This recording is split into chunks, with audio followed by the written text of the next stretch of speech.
قال الله تبارك وتعالى أرأيت الذي يكذب بالدين فذلك الذي يدعو اليتيم ولا يحض على طعام المسكين وقال النبي صلى الله عليه وسلم أنا وكافر اليتيم كهاتين۔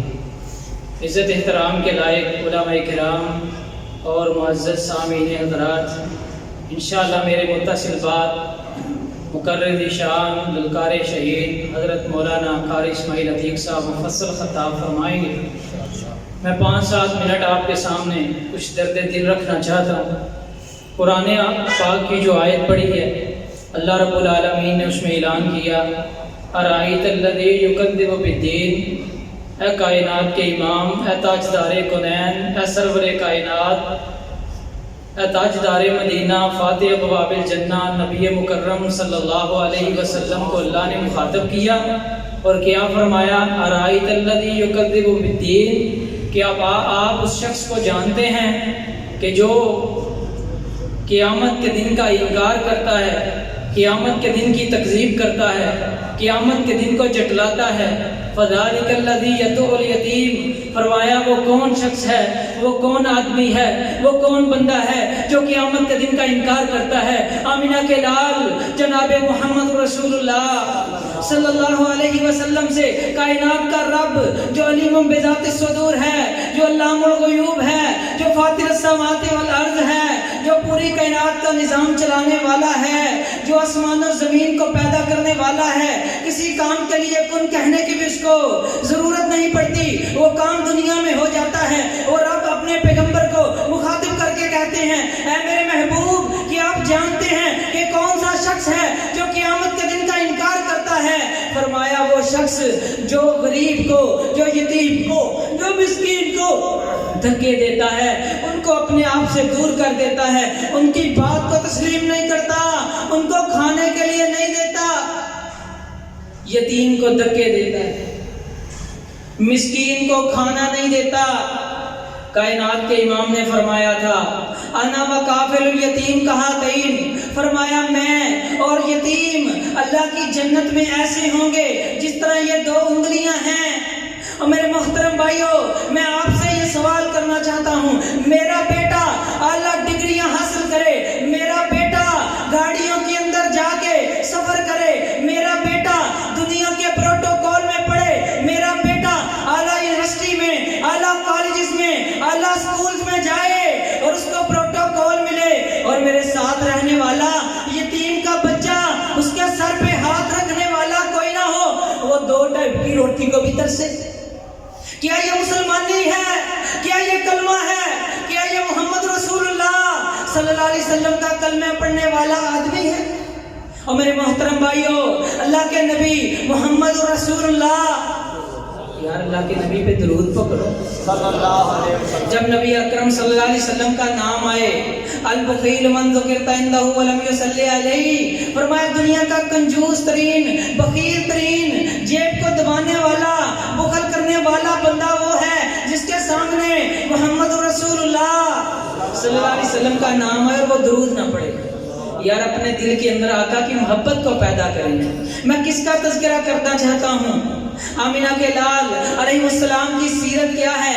آپ کی سیرت کو، آپ کی آنکھوں کو، آپ کے ناک کو، آپ کے ہاتھوں کو، آپ کے پاؤں کو، آپ کے سفروں کو، سارا قرآن وقت مختصر ہے، میں تو آپ کی زندگی کا ایک پہلو چھوٹا سا کہ آپ یتیموں مسکینوں سے کتنی محبت کرتے تھے 5 منٹ میں آپ کے سامنے رکھ دینا چاہتا ہوں۔ کائنات کے امام نے فرمایا، صحیح مسلم کے اندر روایت ہے، حوالے کا ذمہ دار ہوں، السائی علی الارملہ والمساکین کالمجاہد فی سبیل اللہ او یصوم النہار و یقوم اللیل۔ امینہ کے لال نے فرمایا کسی بیوہ عورت کے اوپر اس کے سر پہ ہاتھ رکھنے والا، اس پہ خرچ کرنے والا، اس کے لوازمات کا خیال کرنے والا، اس کے بچوں کی تربیت کرنے والا، ان پہ مال خرچ کرنے والا، یہ بندہ اللہ کے نزدیک اجر میں کتنا زیادہ ہے؟ فرمایا اللہ کے نزدیک یہ رب کے رستے میں جہاد کرنے والا ہے۔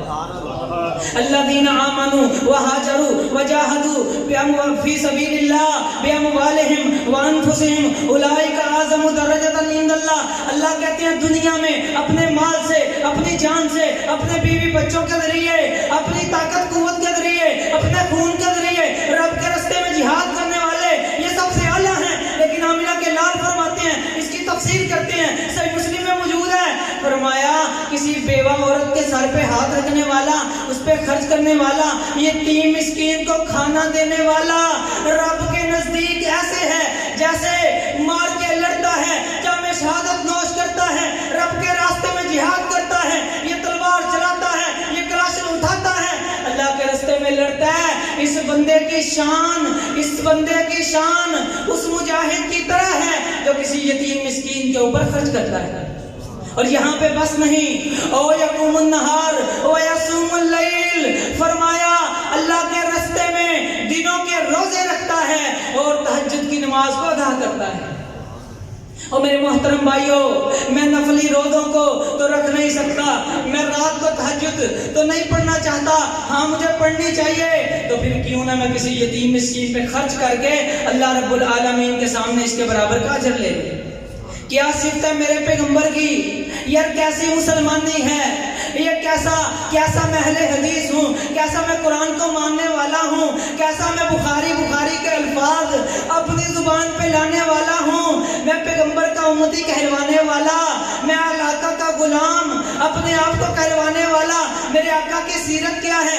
آقا پہ وحی آتی ہے، آپ پریشان ہوتے ہیں، اپنی بیوی سیدہ خدیجہ کے پاس آتی ہیں، فرمایا زملونی، چادر ڈال دو، کمبل ڈال دو، مجھے اپنی جان کا خدشہ ہے، خطرہ ہے۔ تو سیدہ خدیجہ نے کیا کہا تھا؟ آپ تو تہجد پڑھتے ہیں، آپ تو نماز ادا کرتے ہیں، آپ تو بڑے بڑے کام کرتے ہیں، آپ تو رب کے راستے میں جہاد کرتے ہیں، آپ میں تو یہ صفات ہے۔ نہیں، کیا کہا تھا سیدہ خدیجہ نے؟ اٹھائیے بخاری، پڑھیے بخاری، کیا کہا تھا سیدہ خدیجہ نے؟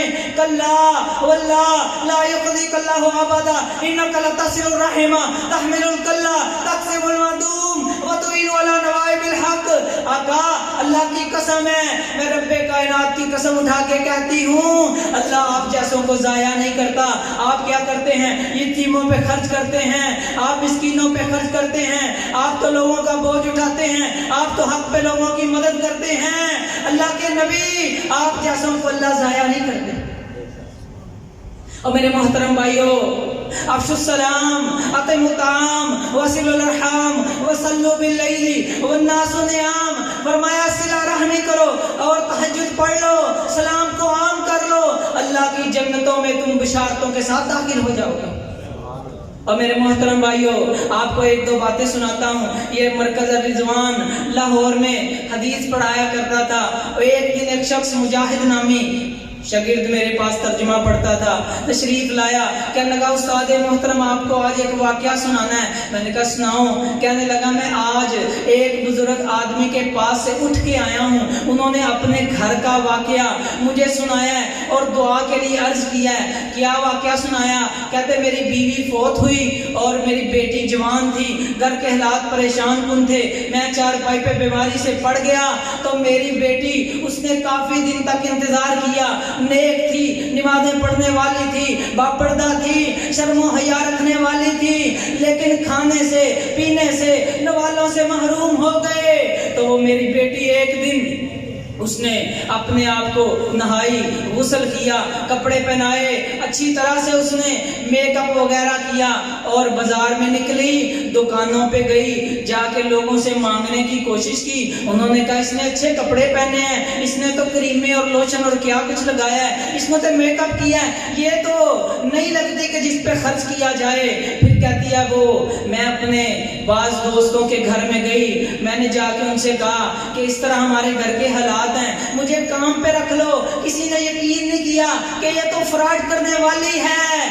آخر وہ وہاں گئی جہاں پہ عورتیں اپنے جسم کو بیچتی ہیں۔ میں رب کے گھر میں کھڑا ہوں اور میرے محترم بھائیوں جھوٹ نہیں بول رہا، قصہ کہانی نہیں سنا رہا، اپنی آنکھوں سے یہ الفاظ سنے۔